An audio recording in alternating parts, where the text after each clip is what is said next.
Alright, buckle up, buttercups. We're talking planes, we're talking crashes, and we're talking about the aerospace titan, Boeing.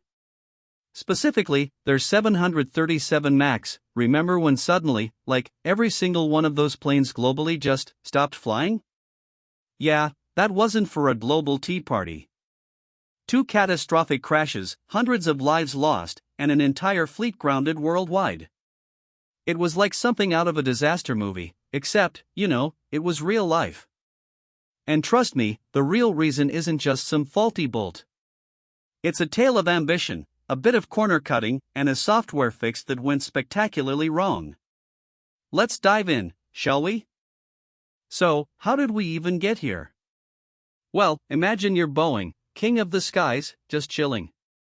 Then along comes Airbus, their biggest rival, with a shiny new plane, the A320neo, that's way more fuel efficient. Boeing was like, hold my Diet Coke, and decided, rather than design a brand new plane from scratch, which takes ages and costs $11 billion, they'd just upgrade their trusty old 737. Think of it as putting a supercharger on your grandpa's Buick. It'll go fast, but maybe the rest of the car isn't quite ready for it. This new plane? The 737 MAX. The MAX part was definitely aspirational, given what happened next. To compete with Airbus, the 737 MAX needed more fuel-efficient engines. Bigger engines. But here's the kicker, the 737 design is old. Like, 1960s old.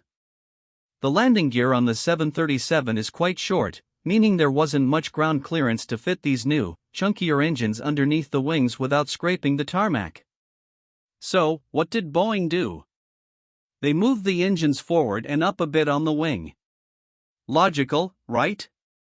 Well, yes, but physics has a funny way of not caring about your logical solutions. This slight shift changed how the plane handled, especially at certain angles. Because those new, awkwardly placed engines made the plane pitch up too much during certain maneuvers, especially at high angles of attack, which is basically when the nose is pointing up a lot. Boeing introduced a new software system. Its name? The Maneuvering Characteristics Augmentation System, or MCAS. Sounds fancy, right? Its job was to automatically push the nose of the plane down if it detected the aircraft was about to stall.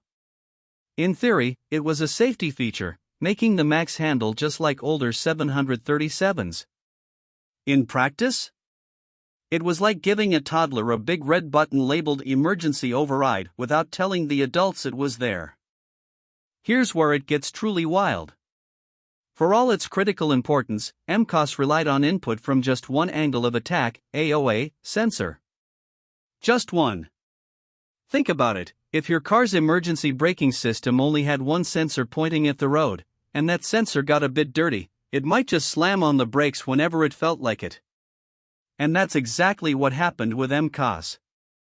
If that single sensor failed and sent erroneous data, saying the plane's nose was too high when it wasn't, MCAS would kick in, repeatedly pushing the nose down. And the pilots? They often weren't even aware MCAS existed, let alone how to fight it. October 29, 2018. Lion Air Flight 610. A brand new 737 MAX takes off from Jakarta. Moments later, the plane starts to behave erratically. The AOA sensor on the pilot's side was faulty, feeding MCAS incorrect data. The system engaged, repeatedly pushing the nose down.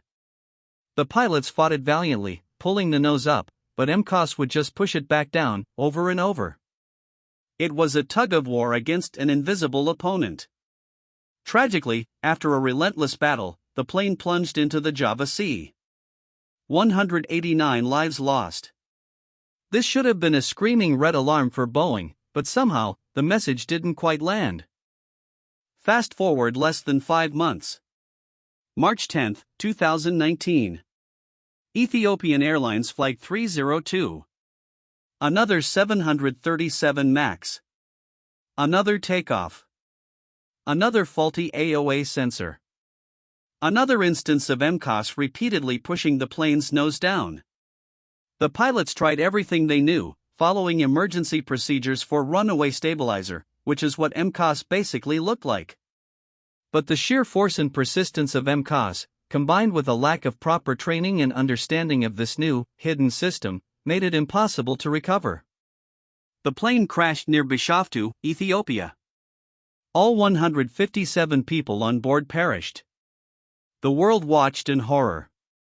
2 identical crashes. Not a coincidence. So, the real reason Boeing's new plane crashed twice wasn't just bad luck or pilot error as was initially suggested.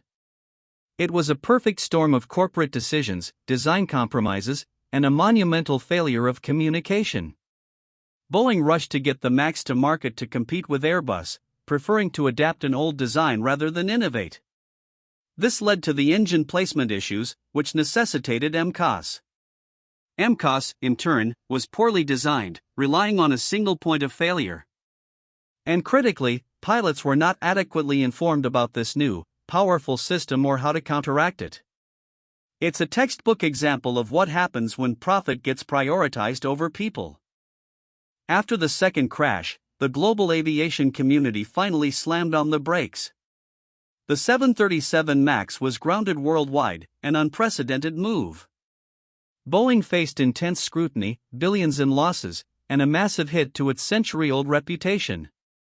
They eventually implemented a software update for MCOS, making it rely on 2 AOA sensors and limiting its authority, and mandated new pilot training. The planes are back in the air now, years later, but not without lingering public apprehension. It's a stark reminder that in aviation, there's no such thing as good enough when it comes to safety. The sky really isn't the limit when your software thinks it knows best.